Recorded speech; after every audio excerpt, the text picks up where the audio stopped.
Hello everyone, my name is Lisa, and today I'm bringing you my August wrap-up, just to show you all the things that I finished reading in August. Now, this did include Booktubeathon for the first bit, so I read a lot this month, because I read a lot of graphic novels. So, first off, I read Gotham Academy Volume 3. I gave this 5 out of 5 stars. This was probably my favorite volume of the first Gotham Academy run because it kind of had a lot of little vignettes of things that happened throughout the year that we didn't see in previous volumes. Next, I read In Real Life by Cory Doctorow and Jen Wang. This is a graphic novel about a girl who is mostly antisocial in real life but has friends on the internet that she meets through an online video game. It's a really sweet story about friendship and doing what's right. I love the story about gamer girls and empowerment. I appreciate the look of two very different lives and how privilege affects people, because one of the main people that she finds in this game lives in China and is a Chinese gold farmer, which is his occupation. It has a really sweet ending and a sense of hope that things will get better. I gave this 4 out of 5 stars. Next, I read Pretty Little Mistakes, a do-over novel by Heather McElhatton. I really hoped that this would be better and have more interesting options. It really didn't have any adventure choices. It didn't have any extreme sports choices like bungee jumping or skydiving or things like that. I was hoping for some more interesting deaths, and I was hoping for less relationships. Unfortunately, a lot of paths led to the same ending. I'm pretty sure I did find all of the endings and completed the entire book. And there were a lot of missed opportunities for decisions to be made by the reader. Instead, it kind of made those decisions for you. It did have one really good ending that I really enjoyed, which was you become an assassin in Italy. So that bumped it up to 2 out of 5 stars for me. I'm going to group these next two together. I also read Gotham Academy second semester, volume 1 and 2 last month. And volume 1 I liked a bit better than volume 2. The introduction of Amy was really interesting, and I really enjoyed the main villain. Volume 1 got 4 out of 5 stars, volume 2 got 3 out of 5 stars. Volume 2, I just didn't enjoy the story as much, but one of the characters that's recurring did start growing on me a bit more. I also read Death Vigil Volume 1 by Stejpen Sajek. I gave this 5 out of 5 stars. The artwork is utterly gorgeous. Humor is wonderful. The storyline is fantastic. The characters are amazing. I loved it so much. Bernie is really amusing and precious. Bernie is the Grim Reaper in this story. It was a really wonderful comic, and I will definitely be buying this at some point. I also read Queens of Geek by Jen Wilde. This is a young adult contemporary set at a con, which is a weakness of mine. I really enjoy con contemporary stories. It's a really heartwarming and relatable story. It has people of color and LGBTQ relationships, people with disabilities, mental illnesses, body image struggles. It deals with a lot of real world issues that I really appreciate that it tackled. I really enjoyed this book. The characters felt really relatable, except for Reese, who is, in a way, the antagonist. He was kind of always the worst. But I really love the focus on fandom and the con atmosphere, and all of the relationships felt really natural, and I really enjoyed reading this story. I gave it a 4 out of 5 stars. I also read Unfuck Your Habitat by Rachel Hoffman. This is a self-help book about cleaning up your space, both digitally and physically. It was good. I didn't learn too much. I appreciated that it did address people with mental illness and physical disabilities, and recognizing that maybe what is possible for those people is not the same things that are possible for able-bodied people. I did appreciate the breakdown of 2010s, which are clean for 20 minutes, take a break for 10 minutes. If you marathon clean, then you'll just be exhausted and you'll not want to do it again until it's terrible, like it was the first time. I think that the book could have been pared down further. It was short, but it had a lot of repeating ideas and phrases. I gave this book a 3 out of 5 stars. I also read Mason by Thomas Pendleton last month, which I really enjoyed. It's a psychological thriller about a boy with an intellectual disability who has a sociopathic brother and a girl that has been his only friend growing up. The writing was great and the characters were really good with emotions. This book really explored humanity and how morals can get twisted. It was a really engaging read. I read it in one sitting and I loved the switch perspectives and seeing what was going on in each person's mind. I gave this book a 5 out of 5 stars. I will also be picking that up at some point once I have forgotten how it all ends. I also read volumes 1 and 2 of Kim and Kim by Magdalene Visaggio. This is a graphic novel about two girl bounty hunters that are super badass and awesome. It has bisexual and trans representation, and it has really good humor, it has really colorful art. This is a wonderful series that I hope to continue. I gave both volumes 5 out of 5 stars. Next, I read Leah on the Offbeat by Becky Albertalli. This is the second volume in the Creekwood High series, a follow-up to Simon vs. the Homo sapiens Agenda, which I loved when I read it a couple years ago.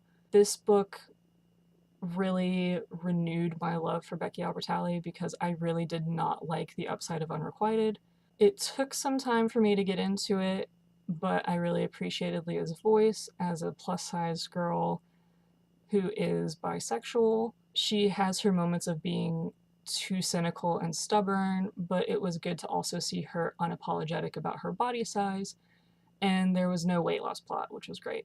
I'm interested to see if they also make a movie out of this one, but Leah in the first movie of Love, Simon is the girl that plays Hannah Baker in 13 Reasons Why, and she is definitely not plus sized. So it'll be interesting to see if they make a movie and if they recast Leah. But this story was very focused on friendships and crushes and romance, and prom cliches and college cliches are all over the place, but it was really sweet. So I gave this one a 5 out of 5 stars as well. The next things I read are volume 1 and 2 of Curse Words, which is a graphic novel series by Charles Soule. This was one that I don't remember hearing about. It's about a wizard who comes to present-day New York. His original goal was to destroy the world, but he figures out that here on Earth he can be free and not listen to his master, so he ends up postponing his destruction of the world. It's really fun, the art's really good, and the humor is great. The wizard also has a koala named Margaret, who is his sidekick, who is really adorable, and I gave both of these volumes 4 out of 5 stars. I also read Madness by Sam Sachs. This is a poetry collection that deals with mental illness and addiction and relationships. There were a few good lines, but some poems I had a hard time understanding the meaning behind, and it was just kind of middling for me. I gave this a 3 out of 5 stars. I also read Rest in the Morning by R.H. Sin, which is another poetry collection. Had a couple good poems as well, but a lot of really short poems were 1 or 2 lines that just kind of seemed like random thoughts that most anyone would have, and I wasn't impressed with a lot of it, so I gave this collection a 2 out of 5 stars. I read A Taste of Honey by Kai Ashante Wilson. This is a short book. It's 160 pages. It is fantasy and has LGBTQ representation. It's about this man who is the apprentice of his father, who is the animal keeper, and there are soldiers from another country in their land, and he meets up with one of them and starts to crush on him, and they end up getting together, but maybe they don't. This has some interesting timey-wimey stuff going on where it has lots of different endings, different possibilities. It was a really good fantasy story with a gay relationship, which is not something I see very often. The world building was a little bit difficult to establish and hard to get into, but the ending was really shocking, and I had a good time reading it. It deals with the concept of duty versus desire, going down each path and trying to understand which way is the best option. I gave it a 4 out of 5 stars. I also read The Adventure Zone, Here There Be Gerblins by Clint, Griffin, Justin, and Travis McElroy. This is the first of the Adventure Zone graphic novels. I have listened to, I think, about half of the podcast so far, and this is the first storyline that happens, so it was nice to be able to get a refresher on it in book form instead of re-listening to all episodes, but definitely listen to the episodes if you have any interest in D&D podcasts. It's fantastic. But the book was a really good rendition of The Adventure Zone. I love seeing the characters come to life and the humor translated really well. Like I said, it's not nearly as good as the podcast because it can't fit in all of the fun little quips and all of the excitement of roles and seeing what really happens in real time. Well, real time while you're listening to it. But it was a really good way to revisit how the first story went. I gave this a 5 out of 5 stars. I also read Undead Girl Gang by Lily Anderson, which is a book that had been going around BookTube a lot the past few months. This is a young adult fantasy paranormal story about a girl who is Wiccan and tries to raise her best friend back from the dead when there is a murder mystery going on, and ends up accidentally raising back from the dead both her best friend and 2 mean girls that recently died, and kind of goes through their adventure of trying to figure out who the murderer was and what's been going on and what really happened, because the girls wake up with amnesia and don't realize that they're dead. There's a lot of magical elements to it, and it was really nice to see that eventually people can become more than you thought that they were once you get to know them better. I didn't expect a lot of the twists and turns that happen in this story, but I didn't enjoy it as much as a lot of other people. As is pointed out in the book, what happens is not really Wiccan. So I'm not Wiccan myself, but I have a really good friend that is, so I could see how this could also be kind of offensive to some people. But I gave this a 3 out of 5 stars. I also read Summer of Salt by Katrina Lino, which is a young adult contemporary magical realism lesbian book about 2 sisters who are twins. In their family, the women almost always get magical abilities by the time they're 18. One twin has been exhibiting these magical signs ever since she was little, and the other twin is still trying to figure out what her abilities are because nothing is manifested. The twins live on this island that is famous because there is a bird that is presumed to be hundreds of years old, and this is the only place that it's ever seen, so a lot of ornithologists come to this island every summer to try and get a glimpse of the bird. There is a young ornithologist that comes with his sister for the first time. The book goes into the twins' relationship with that couple, and the book deals with sexual assault. It has lesbian and asexual characters, and the magic is really interesting. Personalities of the twins, Mary and Georgie, are very different, which is nice, and there are lots of good characters that are well-developed side characters in this book, but since it does deal with sexual assault, it does kind of remind you that there are terrible people everywhere, even in close, tight-knit community, and for some reason those people feel entitled to other people's bodies. I really liked reading it, and I'm interested to see more from this author. I gave this book a 5 out of 5 stars. I read The Near Witch by Victoria Schwab, which is Schwab's first book, and I could tell it was a really good story. Characters were good. but it just didn't quite have the punch that Schwab's other stories have had that I've read of hers. I think that if I'd read it first, I would have been more impressed, but as it is, knowing how awesome she is at writing these days, it was a little bit of a letdown. It can't compare to Vicious or the Shades of Magic trilogy. They're engaging characters and beautiful worlds. Near Witch is set in an isolated town where witches and magic are looked down upon, and strangers are met with vehement suspicion.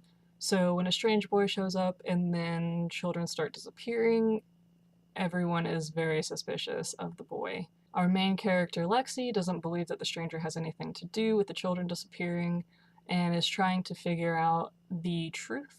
The story is a bit mystery, a bit romance, and has some good action scenes. I just didn't feel as connected to the characters as I do with Lila or Kel from the Shades of Magic trilogy. I'm still glad I read it, and I might still buy it because I feel like I need to own all of Schwab's books at this point. But I gave this one a 3 out of 5 stars. I also read Everyone's an Alien When You're an Alien Too by Johnny Sun. This is a graphic novel about an alien who's a little bit different from the rest of his species that is sent to Earth to study humans, and when he gets there, he meets lots of different humans, like ones that stand still and have leaves, and ones that live in water, and ones that bark, and it's really cute. It's a really charming story. It's very precious. It sometimes is dark and deep, but mostly it's really sweet and charming and amusing. And it's just a really good story, and I really recommend it if you need a little bit of a pick-me-up. I gave this 5 out of 5 stars. And the last thing I read in the month of August was Moonstruck Volume 1, Magic to Brew by Grace Ellis and Shay Beagle. This is a graphic novel about a town where magic is everywhere. Everyone is magical, basically. There are vampires and werewolves and centaurs and visionaries. Everyone has a little bit of magic. It has beautiful art, but sometimes I had a hard time understanding some of the panels and what was going on. But basically, the story is that there is a magic show that comes to town, and one of the main character's best friends has his magic stolen away, so they're trying to track down this roaming magic show and get to the bottom of what's going on. It was enjoyable, it was decent, but it wasn't anything amazing. The art's really cute, like I said, but the story was just kind of okay. So I gave this 3 out of 5 stars. I forgot that I also read Baba Yaga's Assistant this past month by Marika McCullough and Emily Carroll. Emily Carroll also did Through the Woods, which was a great horror graphic novel. Baba Yaga was not as great. It had a decent story and it had really good artwork, but it wasn't anything outstanding to me. I gave it a 3 out of 5 stars. So that's it. I read 24 things in the month of August, which I'm gonna have to step up from for September since I believe I'm aiming for 25 or 26 things thanks to Emojiathon. But that's everything I read, and I hope you enjoyed, and I'll see you next time. Bye!